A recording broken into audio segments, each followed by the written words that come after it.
today the question is, when you order your Tesla, should you order it with enhanced autopilot or not?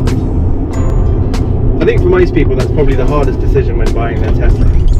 For us it was the last decision we made, and we could only make it after we'd been lent a vehicle for a weekend and we'd managed to drive some distance. I was never sure whether we should get autopilot. It's a new technology that I didn't think I could trust or feel comfortable driving with. My wife definitely didn't want it and she won't use it, and that's just because she doesn't want to be out of control. But I think there are lots of valid reasons why you should get autopilot. I just think that before you spend £5,000 or probably $5,000, that you should be aware what it is you're getting into. So let's get it straight. Autopilot will not take you to your destination. You're probably aware of that, but I do get asked that question all the time. Oh, so you don't have to even drive the car? Well, you can go stretches without driving, but all of the awareness that you normally have, you should maintain. I think there are a few different types of people that would benefit from having autopilot. If you take me, for example, I've got a house in France which is about 400 to 500 miles journey each way, and we do that roughly every 6 to 8 weeks. So whilst I don't commute to work every day, as I work from home, I did find that in my previous car I was getting quite fatigued on such a long journey. And having taken the weekend test drive from Tesla, having a chance to drive a few hundred miles, I realised that, as other people have noted, a lot of the fatigue that comes with driving is just having to be aware all the time. The little micro decisions that you make, whether that's steering or braking or accelerating. And once you've tried autopilot, obviously the first thing you're aware of is that you're probably going to feel a little bit wary of it at first, because you don't know what's going to happen next or how in control the car really is. And you might have a few scare moments. I'll get back to that later. But on long journeys you can definitely benefit from the fact that you can just rest up a little bit here and there and just take your mind off the most minute decisions. The other sort of person that I think benefits from it is largely the commuter who may sit in traffic a lot, because actually I think the biggest benefit of autopilot, above and beyond long distance or motorway journeys, sort of journeys, are people that sit in bumper to bumper traffic day after day, maybe doing a 1 or 2 hour commute in each direction. I mean, in London that would be going on the M25 for an hour or whatever it is, and allowing the car to bring itself to a stop and set off again is an absolute breakthrough for me. I mean, I don't commute very often and I don't sit in traffic that often, but on the odd occasion that I have to say it feels completely safe. It takes a lot of the stress away. You can carry on your conversation, or you can, you just rest your legs, rest your arms, and it's really comfortable. I think you probably have to be a relatively confident driver. Autopilot is a young technology, and I'm already in a month of driving about 2,000 miles, of which let's say 25% have been through autopilot. I've had several situations where I've had to step in.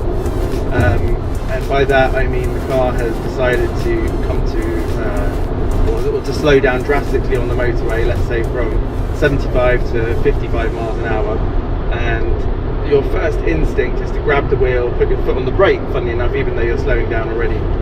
And if you're confident, okay, and your reaction speed is good, you can probably deal with that. But I know that for my passengers it's not the most comfortable. So if you're already someone who gets a little stressed out or doesn't feel that they're 100% confident all the time, it's probably not the right thing for you. I mean, is it worth the money?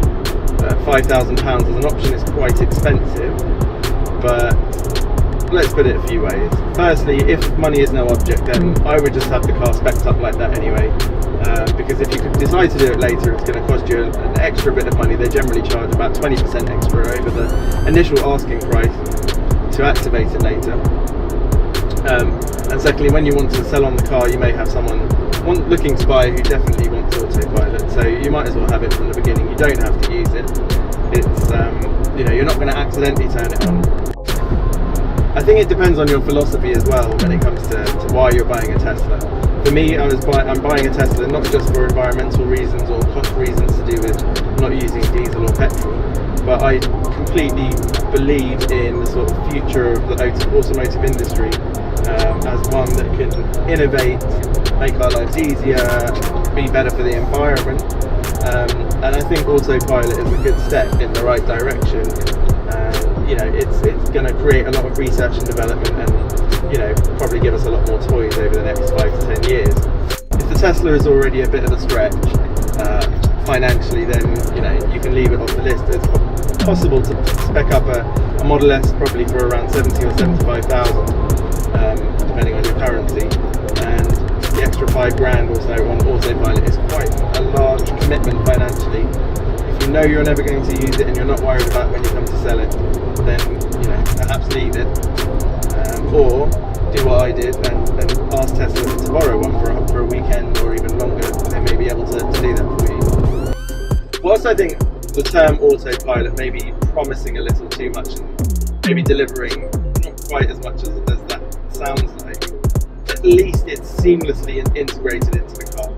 The whole driving experience, once you have Autopilot, seems to be based around that concept of your car being aware of its surroundings all the time. You're constantly showing through the driver's dashboard here what's around you, whether the car is recognising the lanes, and in that sense you feel that you're in a vehicle that can cope with those stresses and unanticipated movements of other vehicles.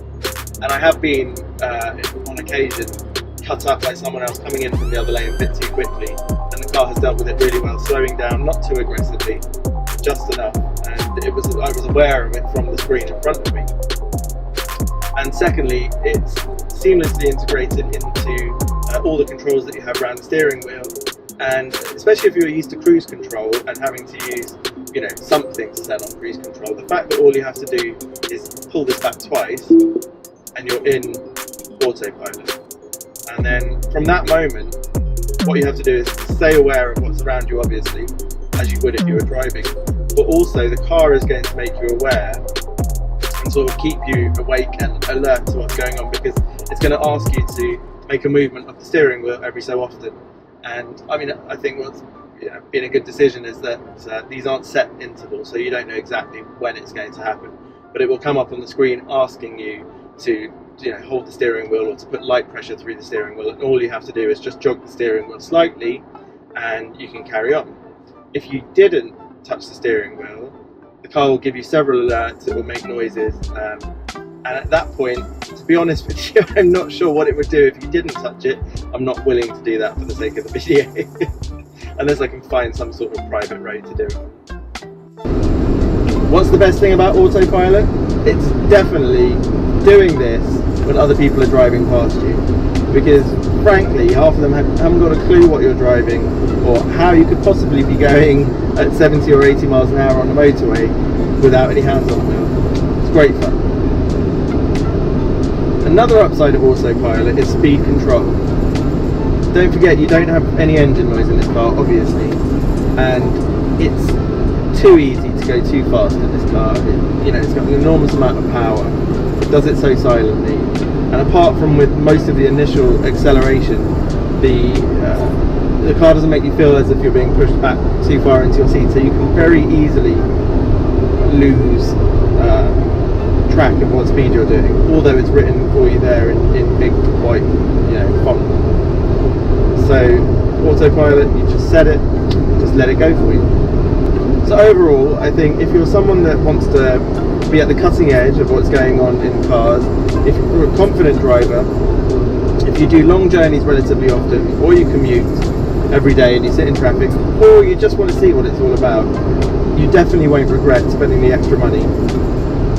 And I think even if you're not sure that you're going to use it straight away, if you can afford it, the value will remain with the car.